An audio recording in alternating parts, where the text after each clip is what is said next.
Сәлем баршаңызға достар, сіздермен Ләззат. Бүгін сіздерге ашытқысыз дайындалатын өте дәмді әрі өте жұмсақ пиццаның рецептісімен бөлісемін.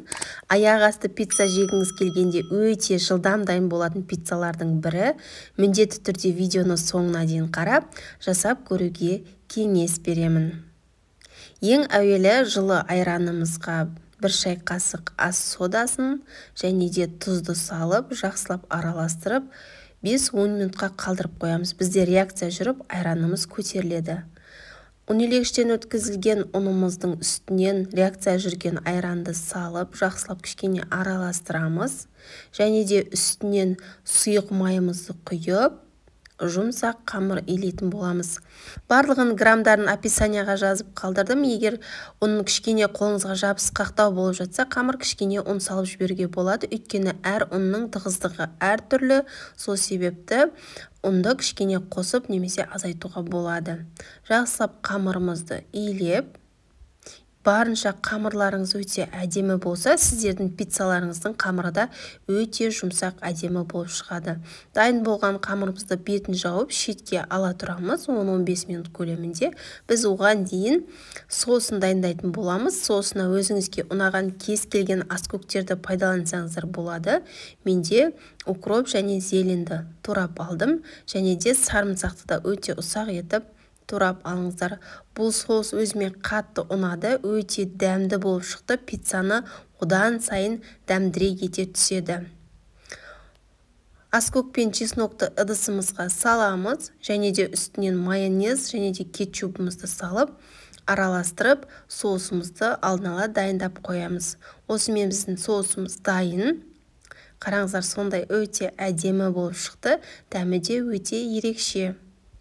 Ал енді шұжық пен ірімшігімізді дайындаймыз, яғни колбаса мен сыр. Менде президентскийдің колбасасы және де моцарелланың сыры сұраған жандар үшін арнайы түсірдім.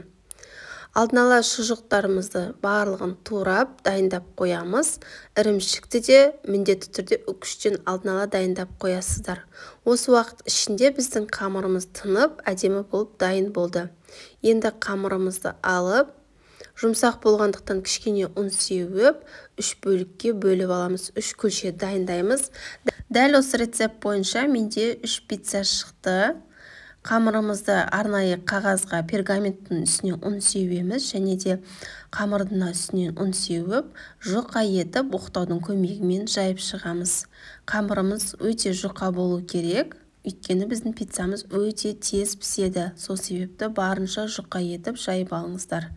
Қамырымызды жайып болған соң, жаңа алдын ала дайындаған соусымызды барлық жеріне бір тегіс етіп, жұқа етіп жайып шығамыз, және де үстінен шұжықтарымызды қоямыз, және үкіштен өткізілген ірімшігімізді сеуіп, алдын ала қызып тұрған пеште 180 немесе 200 градуста 5-8 минут аралығында пісіріп аласыздар. Әркімнің пешінің ыңғайына байланысты жақсылап қарап пісіріп аласыздар. Менде бір 8-9 минут көлемінде пісті. Міне қараңыздар, өте жұмсақ, түсі де сондай әдемі болып шықты. Өйткені соусы да өте ерекше. Және де аяқ асты пицца жегіңіз келсе, немесе балдарыңызға жасап көріңіздер. Өте дәмді әрі жұмсақ болып шығады. Видео пайдалы болса лайк басып, пікір қалдыруды ұмытпаңыздар. Назарларыңызға үлкен рахмет. Менің каналыма тіркеліп қойды ұмытпаңыздар. Сіздермен болған Ләззат.